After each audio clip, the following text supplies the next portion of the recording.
Bismillahirrahmanirrahim. Assalamualaikum warahmatullahi wabarakatuh.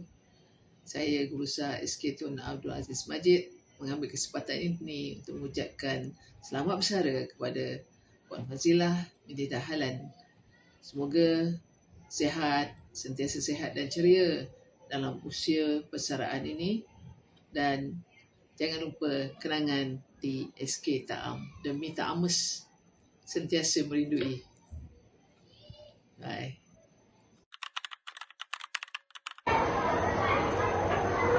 Assalamualaikum Kak Ila, selamat bersara. Semoga Kak Ila sihat dan bahagia selalu bersama suami, anak-anak dan cucu Kak Ila. Semoga Kak Ila nak ke mana-mana lepas ni bebas, tenang, ceria. Janganlah lupa kami di sini. Kalau Kak Ila nak datang, kami alih-alihkan, datang sahaja. Terima kasih di atas khidmat bakti selama ni.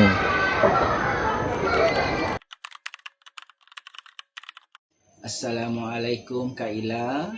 Saya mengucapkan selamat bersara. Semoga diberi kesihatan yang baik. Pesanan akhir, jangan nakal-nakal bila di rumah nanti.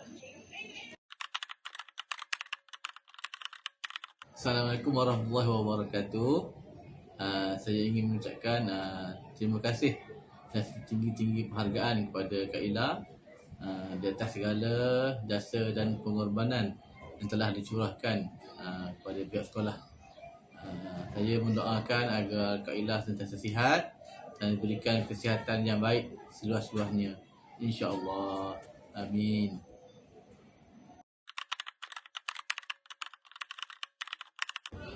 Bismillahirrahmanirrahim. Assalamualaikum warahmatullahi wabarakatuh. Selamat bersara Kak Ila. InsyaAllah semoga baju jaya. Terima kasih.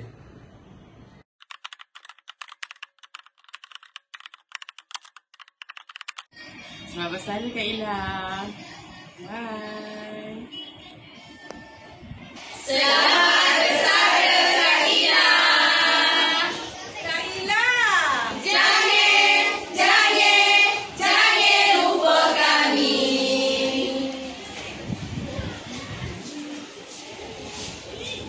Kami guru-guru sesi petang Mengucapkan